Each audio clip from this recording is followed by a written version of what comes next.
এই যে আজকে আমি রান্না করতে যাচ্ছি পাবদা মাছের ঝোল। আর এই যে টমেটো দেখো, দেশি টমেটো, কি সুন্দর লাগছে দেখে, মনে হচ্ছে না এখনই গাছ থেকে পেরে নিয়ে এসেছি। এবার এই টমেটোটা আমি জলের মধ্যে কটা কাঁচা লঙ্কা, টমেটো আর সামান্য একটু আদা, এই তিনটে জিনিসকে একসাথে সেদ্ধ করে নেব। সেদ্ধ করে বেটে নেব। এই পেস্টটা দিয়ে আজকে পাবদা মাছের ঝোলটা রান্না করব। পাবদা মাছের ঝোলটা হবে আলু, বেগুন আর বড়ি দিয়ে। এবার তোমরা সঙ্গে থাকো, দেখতে থাকো যে আমি কিভাবে আজকে পাবদা মাছের ঝোলটা রান্না করছি। এই গরমকালে এই পাতলা ঝোলটা খেতে হেভি লাগবে। দেখো,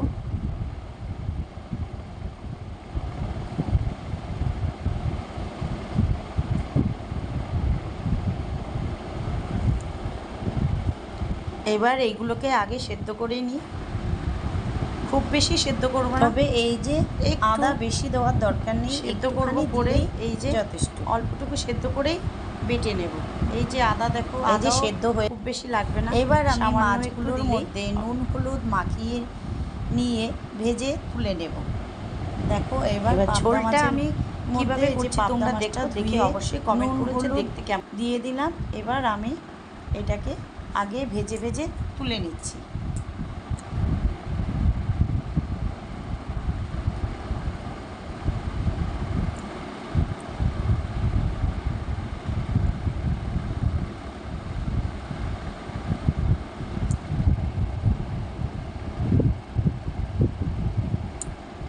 এই যে নুন হলুদ মাখানো হয়ে গেল, এবার আমি ভেজে নেব।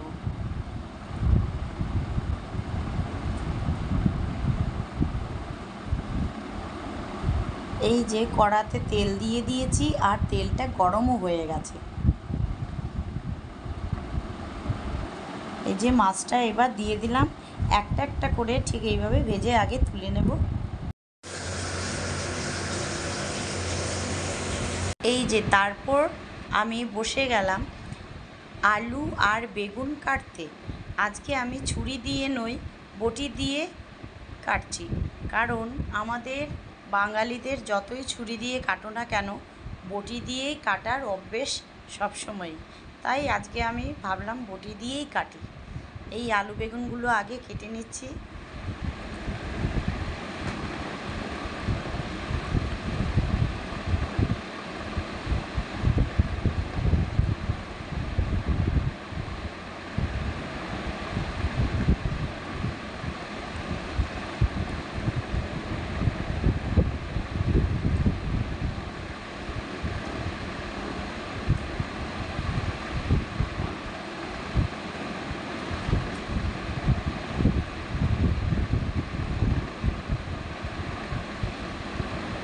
এই যে দেখো আলু বেগুনগুলো কেটে নিচ্ছি।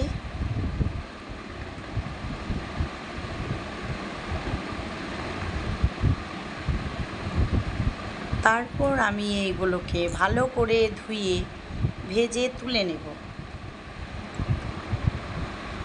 আর একদিকে দেখো মাছগুলো ভেজে নিচ্ছি, আর তার পাশে আবার এই যে সেদ্ধ হয়ে গেছে, যেই লঙ্কা টমেটো আর আদা আমি সেদ্ধ বসিয়েছিলাম সেটা অলরেডি সেদ্ধ হয়ে গেছে।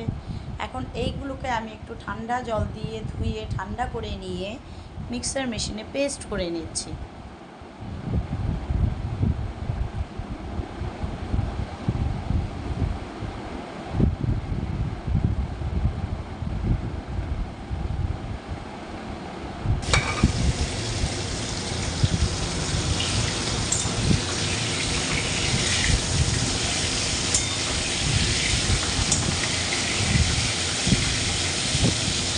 এদিকে পাশে আরেকটা কড়া বসিয়ে দিলাম, এর মধ্যে কটা পটল ভাজবো। ভাতের সাথে পটল ভাজা খেতে বেশ ভালো লাগে। এই যে পাশে তার জন্য কড়াটা বসিয়ে দিলাম, আর এদিকে মাছ ভেজে তুলি। এবার আমি এগুলোকে পেস্ট করে নিচ্ছি। দেখো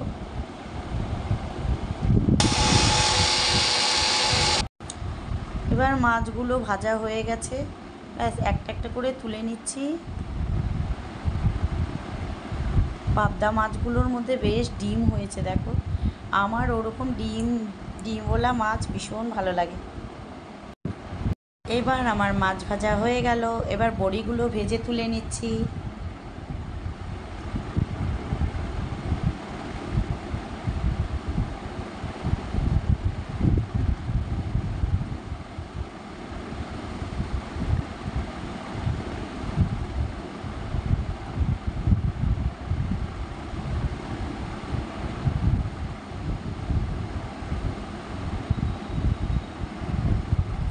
বড়িগুলোও ভাজা হয়ে গেছে, এবার আমি বড়িগুলোকেও তুলে নিচ্ছি, কারণ আবার বেশি ভাজতে গেলে ওইগুলো পুড়ে যাবে। এমনভাবে ভাজতে হবে যাতে একটু লাল লালও হয়, আবার পুড়েও যাতে না যায়।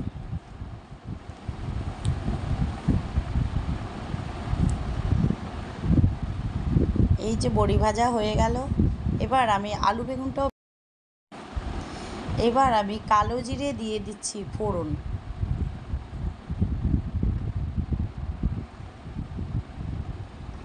কালো জিরে ফোড়ন দিলাম, তার মধ্যে এই যে আমি এবার দেখো বেগুনটা ভেজে তুলে নেব। এই যে বেগুনগুলো দিয়ে দিলাম,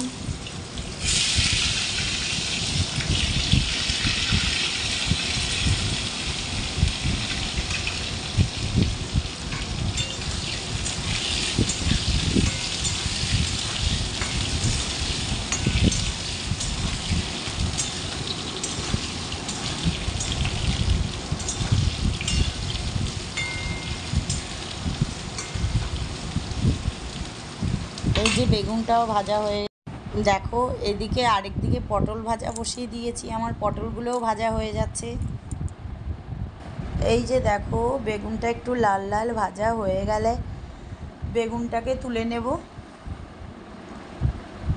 বেগুনটা আমি ঠিক ঝোলটা হয়ে গেলে তার একটু আগে সব মশলা কষিয়ে তারপরে বেগুনটা একটু নামানোর একটু আগেই দেব, তাহলে বেগুনটা গোটা গোটা থাকবে, নাহলে বেগুনগুলো সব গলে যাবে। এই যে এবার তুলে নিচ্ছি, একটু সামান্য লাল লাল ভাজা হয়ে গেছে, এবার আমি বেগুনগুলো তুলে নিচ্ছি।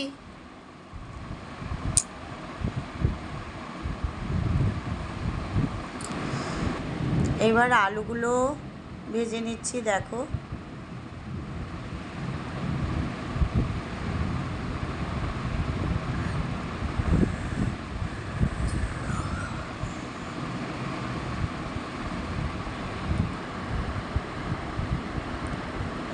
আলুও ভাজা হয়ে গেছে। আর আমি ওই যে যেগুলো সেদ্ধ করা মশলাটা বেটে রেখেছি সেটা দিয়ে দিলাম, টমেটো আদা কাঁচা লঙ্কা সেদ্ধ করা পেস্ট যেটা করে রেখেছি সেটা দিয়ে দিলাম।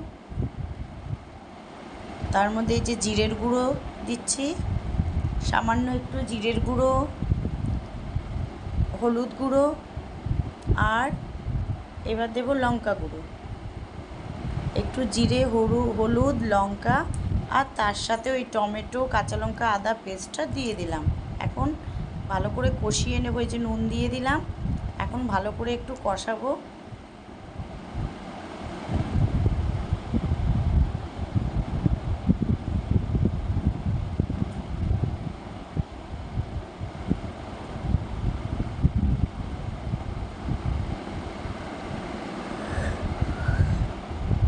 এবার কষানো হয়ে গেছে,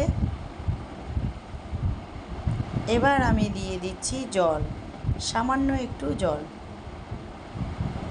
যাতে আর একটু ভালো মতো কষে যাক।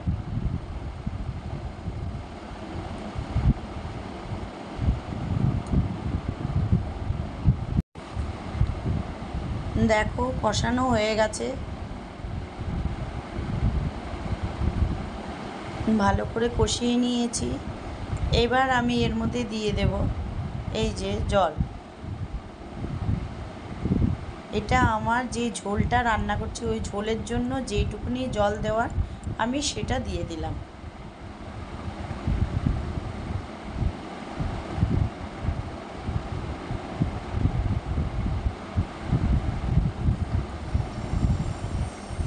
এখন এর মধ্যে দিয়ে দেব এই বড়ি আর ভেজে রাখা বেগুনটা।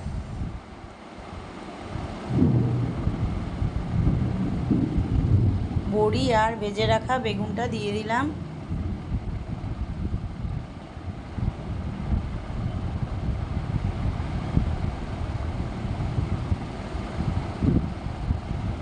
এবার এটাকে একটু ঢাকা দিয়ে দিচ্ছি। এবার দেখি কতটা কি হলো। ব্যাস একটু জাল হয়ে গেছে। এবার এর মধ্যে আমি মাছটা দিয়ে দেব। মোটামুটি আলুটাও সেদ্ধ হয়ে এসছে, বড়িটাও একটু ফুলেছে। ঝোলের মধ্যে দেওয়ার পর বড়িটাও দেখো ফুলে উঠেছে। এবার আমি মাছটা দিয়ে দিচ্ছি।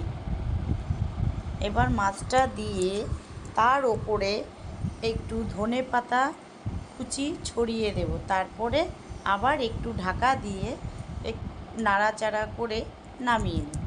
ব্যাস তারপর হয়ে যাবে আমার পাবদা মাছের ঝোল।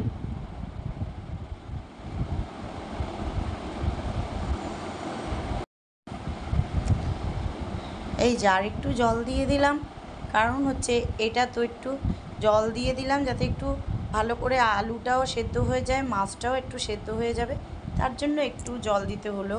এবার আমি ধনেপাতা কুচি দিয়ে দিলাম। এবার এটাকে ঢাকা দিয়ে দেব। ঢাকা দিয়ে তারপর ফাইনালি হয়ে গেলে নামিয়ে নেব। ব্যাস এই আমার হয়ে গেল পাবদা মাছের আলু বেগুন আর বড়ির ঝোল।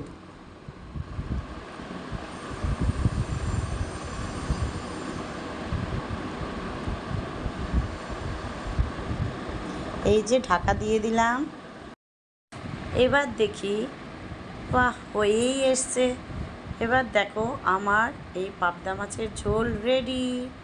এবার কে কে খাবে আসো, গরম গরম এই পাবদা মাছের ঝোল দিয়ে গরম গরম ভাত খেয়ে যাও।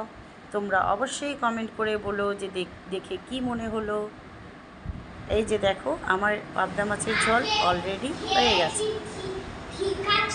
টাটা, আবার নেক্সট ব্লগে